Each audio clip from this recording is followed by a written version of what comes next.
Ciao a tutti e ben ritrovati sul mio canale. Oggi facciamo insieme un'antica ricetta tradizionale italiana che ha origine nella splendida Toscana. Vediamo come si realizza la ribollita. Vi ricordo che tutti gli ingredienti che ci occorrono ve li lascio nelle descrizioni del video, nella info box. Vi invito a iscrivervi al canale, a lasciare un like e a condividere il video con tutti i vostri cari. Andiamo subito ai procedimenti, ma prima sigla!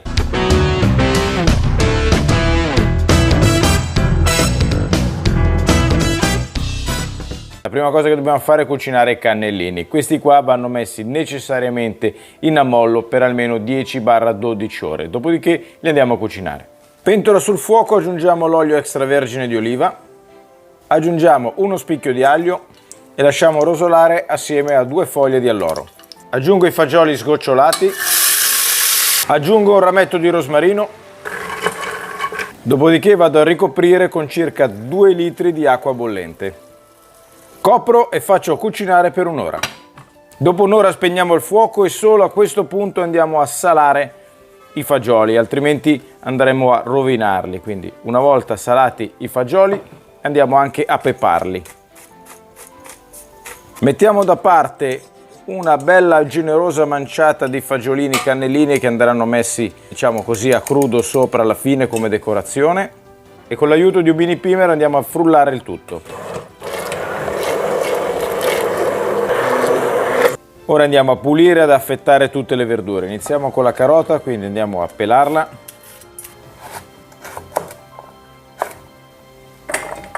Tagliamo anche la cipolla. Riduciamo a dadini anche il sedano.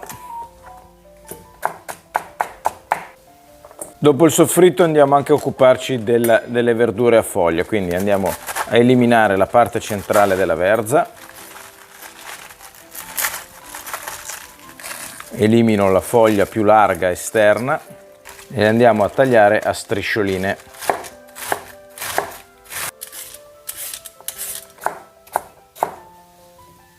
Riduco a striscioline anche le biete e infine andiamo a pulire il cavolo nero.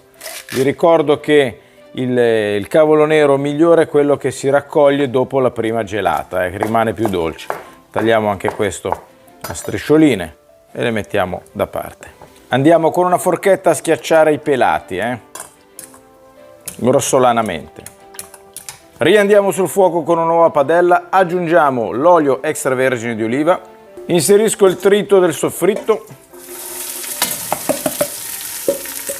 faccio rosolare per bene per qualche istante, aggiungo anche le patate e lascio così per 5 minuti. È la volta del pomodoro. Inizio a inserire dentro le verdure, incomincio con le verze. È la volta delle biete. Aggiungiamo il cavolo nero. Lasciamo stufare qualche istante e adesso andiamo ad aggiungere la purea di fagioli. Dal momento in cui riprende il bollore andiamo a tirare via il coperchio e la facciamo cucinare così per 45 minuti. Dopo 45 minuti spegniamo il fuoco, andiamo a regolare con un po' di sale, una generosa manciata di pepe e uniamo i cannellini che abbiamo tenuto da parte. Una bella rimestata.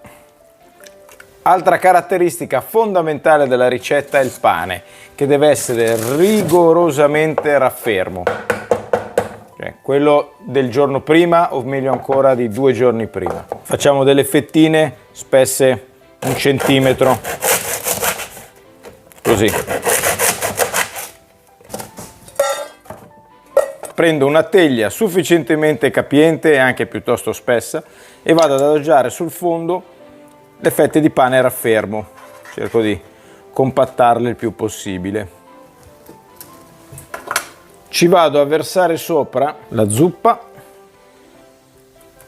Vedete come rimane bella compatta. E proseguo ancora con altre fette di pane, le compatto per bene e andiamo ad ultimare con l'ultimo strato della zuppa.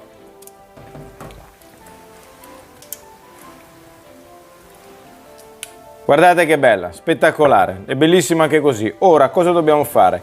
Andiamo a prendere una pellicola, questa è quella per il microonde, così sono più sicuro per il calore. Vado a ricoprirla e la lascio raffreddare così com'è a temperatura ambiente e dopodiché la vado a mettere in frigorifero per almeno 2 ore. Dopo 2 ore e mezza, eccole qua. Vedete come risulta compatta? Super compatta. Allora, adesso cosa dobbiamo fare? La vado a porzionare dentro una terrina come questa. Vado a mettere questa terrina così com'è dentro il forno a 80 gradi per una decina di minuti. Se preferite potete prendere il contenuto, metterlo in una padella, farlo scaldare così e poi andarlo a mettere in una terrina prima di servirlo. Aggiungiamo un filo d'olio extravergine d'oliva sopra e una generosa manciata di pepe. Ed ecco pronta la ribollita.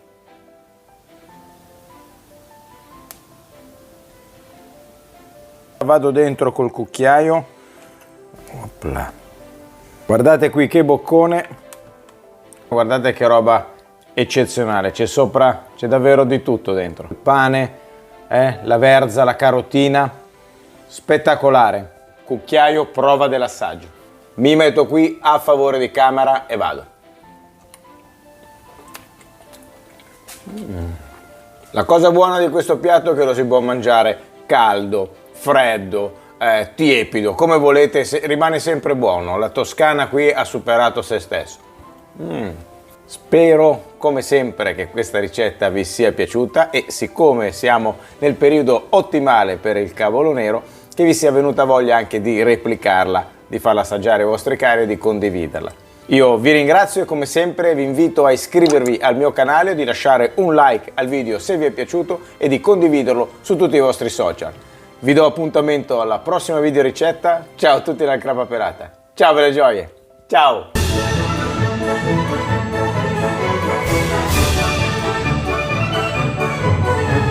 Mamma mia, non ne posso proprio fare a meno.